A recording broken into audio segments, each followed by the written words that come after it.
everything balanced out to what our fish like. Because remember, fish are friends and sometimes food. I like sushi. But at the front of the boat right there, that is going to be our male sawfish. We have 2 sawfish in this tank, 1 male, 1 female. The female is a little bit farther away, so I'll talk more about them once we go over them, over her, just because she has a lot more visible adaptations that you guys can actually see versus on him. It's very dark and kind of hard to see anything on top. But I'll also try to talk about the fish as they come under us, like that sand tiger, for example. Reason being, well, if I say, hey, look, sandbar, you guys can be like, hey, where's the sandbar? It's going to be a very awkward moment. Awkward moments make me feel awkward. I don't like feeling awkward. Yeah. So that's sand tiger, for example. Sand tigers are the only known species to come to the surface, take a big gulp of air, just to stay buoyant in the water column. Again, that's a sandbar right there. Without that air, well, they would actually sink to the bottom. But whatever floats their boat. Down there, well, actually they're both down there right now. Those are both our 2 male nurse sharks. They're pretty much like brothers. The reason they're called nurse sharks, well, when they feed, they sound like a baby nursing. It's kind of cool. I've actually witnessed that firsthand in the water. Kind of awesome. If you guys want to know anything about sharks, by the way, ask that, especially. I've been in the water with 9 different species. Obviously, as you guys can see, they're not out there to get you. I promise. And then our 3rd and final species of shark are going to be our sandbar sharks, which usually decide not to go out to play for whatever reason, but maybe if this one wants to come under us, no. Alright, so sandbars are going to be the smallest species of shark, darker in color, kind of shaped like a torpedo. That, for example, right there was a sandbar shark. They have a very large, prominent dorsal fin. In fact, it's the largest front dorsal fin in ratio to their body size out of any other shark species in the world. So if you guys look around on the top of the water, you might see a dorsal fin poking up. That's usually a sandbar trying to be like Jaws, but in all reality, they max out at 6 feet long. Or 6 feet, yeah, like 6 feet. So they're puny. The sawfish, are the females always gray? Are the females always like gray and the males black? Not necessarily. So these are actually 2 different species. So our female sawfish is going to be a short tooth, a small tooth sawfish, rather. And the male is a large tooth sawfish. And she is from the US. He's actually from Australia. The way you can tell that is his accent. But, really hard question here. How do you tell the difference between a small tooth and a large tooth sawfish? The large tooth has smaller teeth. Large tooth has larger teeth, small tooth has smaller teeth. Yeah. So, pretty easy.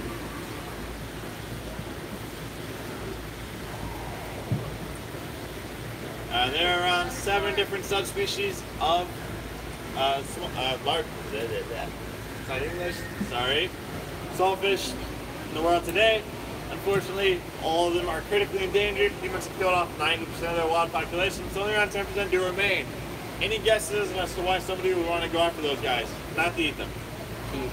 Their teeth. Yeah, so that rostrum, or the salt part on the front of their face, they think it looks better in a mantle action on the fish itself. Really sad. I think they're pretty magnificent creatures. She's around 14 feet long, which makes her the largest animal in the aquarium. And that is small. This boat is around 16 feet. To put that into perspective, they max out at around 18 to 20 feet. The largest ever recorded was around 23 feet. So, quite a big difference. What are they doing with this cyclone down here? They having a bit of bad weather? No, that's just a little water pump. Usually the nurse sharks hang out over it. They're super lazy, so they just open their mouth and let the water pump in. I see. That boat right there is the Unsinkable 1. So we're on the Unsinkable 2. Yeah, that one kind of went down after people started talking about the Titanic and shipwrecks and icebergs. I don't know. After that, the entire program just kind of sunk. That was the only time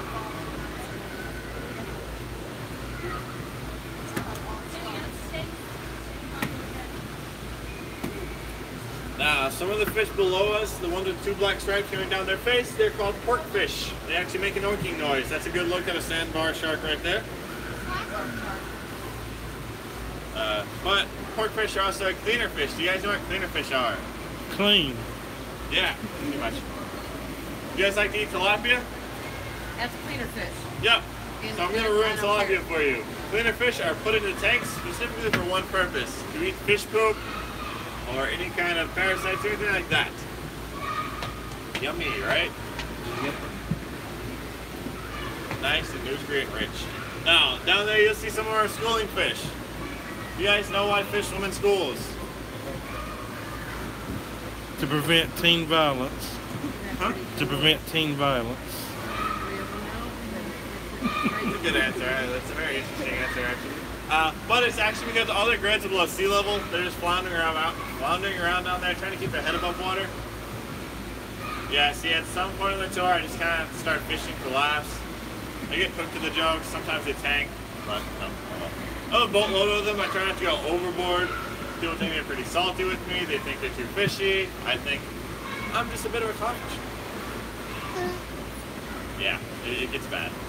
I have really bad, like, dad cringeworthy jokes, and they're horrible. But yeah, so schooling fish actually swim in schools for one purpose. It's your safety. The concept behind it. Take yourself, so you're a fish. Bigger fish comes along. Well, bye-bye to you, you're fish food. Why don't the sharks eat the fish? Huh? Why don't the sharks eat the fish? So it does happen. I've seen it happen 3 or 4 times, and I've been here for over 2 years now. Just not as often as people would think.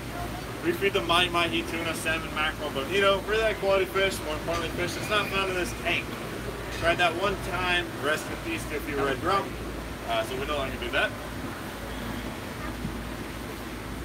But down there, those are all going to be French grunts for the most part.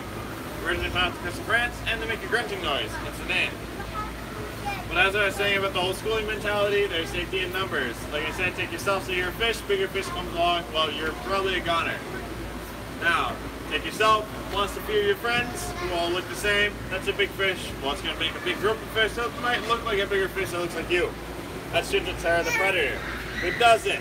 Remember, there's more fish in the sea. You can always make new friends. Ask some of your buddies. Make sure they're the ones that get eaten, and you live to swim another day. That's actually a really good movie. If you guys haven't heard of it, it's starring Bruce Gillis. Boom. Now, scientists aren't that smart when they name fish. They have to name after what they look like, where they're found, or a noise they make. You guys look below us. The white fish with yellow tails. What do you call a fish with a yellow tail that makes a snapping noise?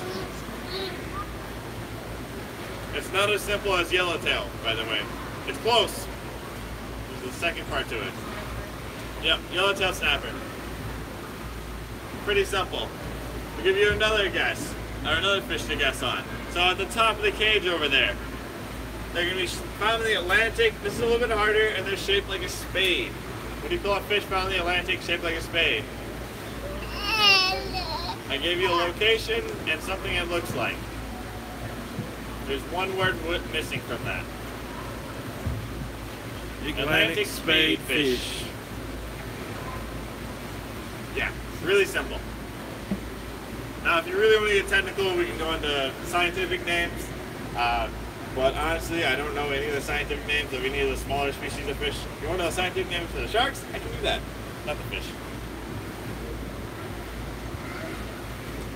But that's where the lineman comes in, and that gets a little bit more complicated. That cage is a real cage, though. If you're a certified scuba diver, you can go into there for around 10 to 15 minutes. Just to make sure you're a good diver, you're not planning about hurting yourself or one of the animals. Once that's confirmed, you and 3 other divers will surround the entire tank. Gives you a better perspective from down below. Lets you know that sharks actually aren't out there to get you. Shocker. Like I said earlier, I've been in the water with 9 species, including bull sharks and tiger sharks. And my favorite part is you can like shark teeth. So, I think it's kind of awesome. But while I'm at it, I'll pass this around. This is a sand tiger jaw. Please be very careful with it. It is very sharp. The teeth are actually real. Again, it's very sharp. I know this from experience. It's cut me before. You don't stop bleeding for like 30 minutes. It's weird. But remember, these teeth, fold it backwards like that. Put your hand in here. Come back. Well, yeah, things can go in easily. They can't really come back out that easily. So, one in here.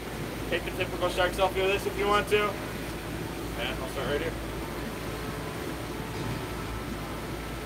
Otherwise, if you guys look below us, those are our pupil fish. You smile and wave at them, they typically smile and wave back at you. But we actually train them. We give them some free Wi-Fi every now and then if they're good people fish, and the occasional chicken nugget or french fry usually does the job. Now they're distracted on their cell phone taking selfies, so that's kind of disappointing.